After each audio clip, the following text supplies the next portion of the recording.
जिस प्रकार से चीन के इशारे पर नेपाल की कम्युनिस्ट सरकार ने भारत के साथ अपने संबंध बिगाड़ने में कोई कसर नहीं छोड़ी थी, उससे सभी परिचित हैं।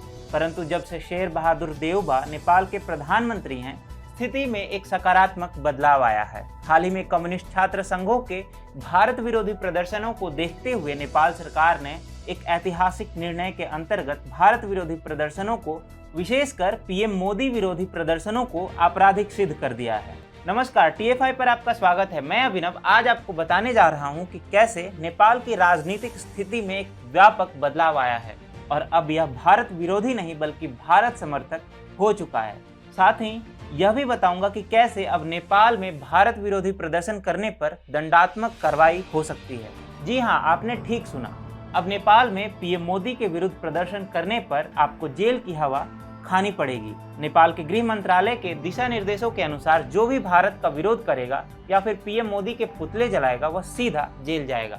नेपाल के गृह मंत्रालय के बयान के अनुसार भारत और नेपाल के बीच यदि कोई भी विवाद उत्पन्न होता है तो उसका हल कूटनीतिक और बातचीत के अलावा कुछ भी नहीं है। यह ऐतिहासिक निर्णय हाल ही में कम्युनिस्ट पार्टी द्वारा भारत सरकार का विरोध करने और पीएम मोदी का पुतला जलाए जाने के पश्चात लिया गया। नेपाल गृह मंत्रालय ने यह भी स्पष्ट किया कि नेपाल अपनी भूमि पर किसी भी हालत में अपने मित्र राष्ट्र के विरोध में प्रयोग नहीं होने देने के लिए प्रतिबद्ध है।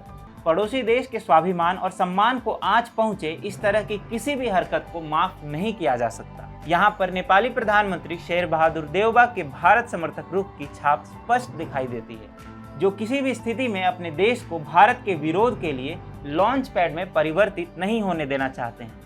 हाल ही में नेपाल बॉर्डर पर चीनी अतिक्रमण को नियंत्रित करने की दिशा में एक नए प्रधानमंत्री ने एक अहम कदम उठाते हुए एक कमेटी का गठन किया था, जो नेपाल बॉर्डर पर चीनी अतिक्रमण की जांच भी करेगी और इस समस्या से निपटने के लिए नेपाली प्रशासन को सुझाव भी देगी। सरकार के इस निर्णय के बाद नेपाल में सत्तारूढ़ माओवादी और एकीकृत समाजवादी पार्टी के छात्र संगठनों ने पुरानी बातें निकालकर भारत विरोधी प्रदर्शन शुरू करते हुए प्रधानमंत्री नरेंद्र मोदी का पुतला जलाया था, जिसके बाद नेपाल सरकार ने यह कदम उठाया। कम्युनिस्टों तथा छात्र संगठनों द्वारा इस तरह से पड़ोसी देश के खिलाफ प्रदर्शन करना और प्रधानमंत्री का पुतला जलाना जनता में एक नकारात्मक भावना को बढ़ावा देता।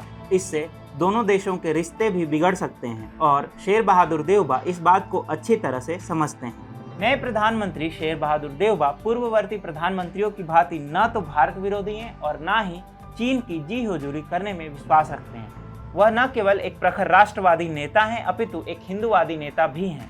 जब तत्कालीन कम्युनिस्ट सरकार नेपाल के संविधान में सेक्युलरिज्म शब्द जोड़ने पर आमदा थी तो शेर बहादुर देउबा ने आक्रोश जताया था। उनके अनुसार नेपाल एक हिंदू राष्ट्र है और उसे हिंदू राष्ट्र ही बनाए रखना चाहिए। द इंडियन एक्सप्रेस की एक रिपोर्ट के अनुसार शेर बहादुर देउबा ने वर्ष 2015 में नई दिल्ली में कहा था कि वो नेपाल के संविधान से सेकुलरिज्म शब्द को निकालवाने के लिए किसी भी हद तक जाने के लिए तैयार है।